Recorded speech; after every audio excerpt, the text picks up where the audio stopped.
আউযুবিল্লাহি মিনাশ শাইতানির রাজিম। বিসমিল্লাহির রহমানির রহিম। আসসালামু আলাইকুম।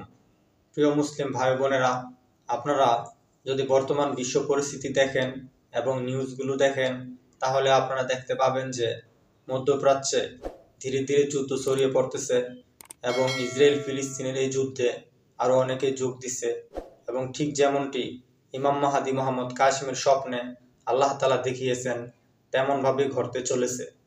আপনারা যদি এই বইটি পড়েন, এই বইটি রহমানি স্বপ্ন, এটি ইমাম মাহাদি মোহাম্মদ কাসিমের স্বপ্নগুলোকে এখানে অনুবাদ করা আছে। এই বইগুলো আপনারা আমাদের কাছে পাবেন, অথবা আপনারা আমাদের ওয়েবসাইটে গেলে সেখানে পিডিএফ আকারে পাবেন। সেখান থেকে আপনারা ডাউনলোড করে সকল রহমানি স্বপ্নগুলো পড়তে পারেন।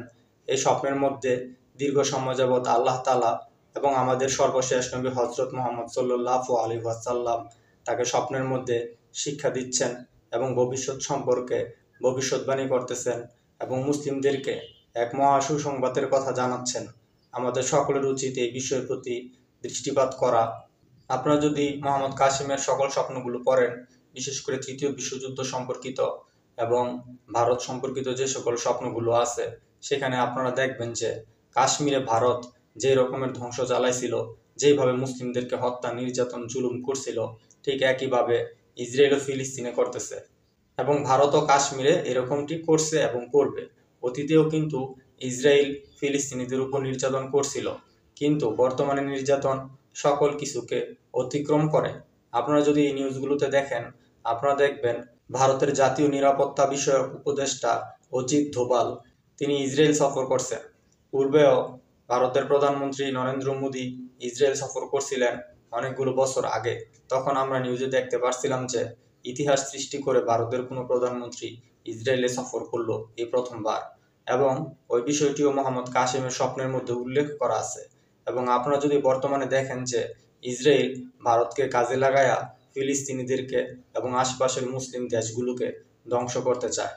তারা আমেরিকার সাথে একতাবদ্ধ হয়ে একটা কঠিন শক্তিশালী জোট গঠন করতেছে গোপনে এবং কিছুটা প্রকাশ্যেও। এবং আপনি যদি দেখেন, মোহাম্মদ কাসিমের স্বপ্নে বলা হয়েছে যখন আমেরিকা, ইসরায়েল এবং ভারত এবং তাদের সাথে আরো কিছু দেশেরা জোট গঠন করে, একতাবদ্ধ হয়, তখন রাশিয়াও এই সকল বিষয়ে জানতে পাইরা তারাও এই সকল আশেপাশের দেশগুলোর সাথে একতাবদ্ধ হয়, জোট গঠন করে। আপনারা নিউজে এটাও দেখবেন যে রাশিয়া, ইরান এবং চীন আরো অনেকগুলো দেশ তারা অনেক বড় মহড়া চালু করছে এবং তারা যে একতাবদ্ধ হয়েছে তারা সেটা পাবলিকলি ঘোষণা করছে এবং একজোট হয়ে তারা যুদ্ধ করতেছে বিভিন্ন জায়গায় এবং কাজ করবে প্রতিশ্রুতিবদ্ধ হয়েছে। ঠিক একইভাবে আমেরিকাও কিছু দেশগুলোকে নিয়ে একতাবদ্ধ হয়েছে।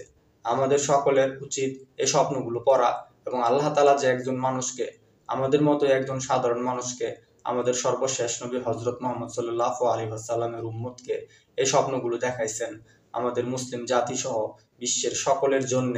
সামনে যে একটা বড় ঘটনা আসতে যাচ্ছে এবং তারপর যে কিয়ামত আসবে, এই বিষয়গুলো সম্পর্কে সচেতন করতেছেন, আমরা যেন সঠিক পথে আসতে পারি ইনশাআল্লাহ।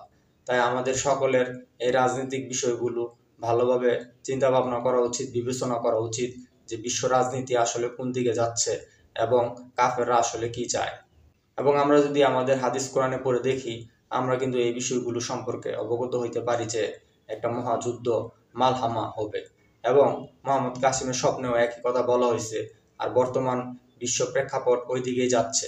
আপনি যদি মোহাম্মদ কাসিমের স্বপ্নগুলো পড়েন, আপনি সেখানে দেখতে পারবেন যে এই যে যুদ্ধ ইসরায়েল শুরু করছে, সে আরো জোট গঠন করবে এবং এই যুদ্ধকে ধীরে ধীরে মধ্যপ্রাচ্যে ছড়িয়ে দিবে এবং মধ্যপ্রাচ্যে একসময় তৃতীয় বিশ্বযুদ্ধ শুরু হয়ে যাবে।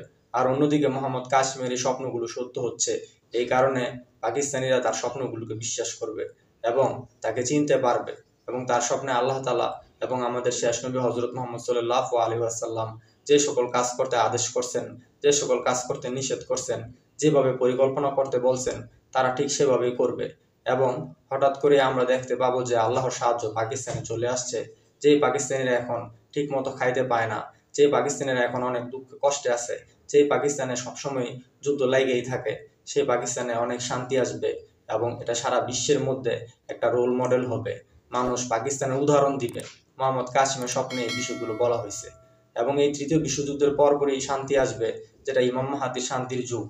আমাদের সকলের উচিত সত্যিকার ইমাম মাহাদিকে চিনা এবং তার স্বপ্নগুলো পড়া এবং সকলের সাথে প্রচার করা।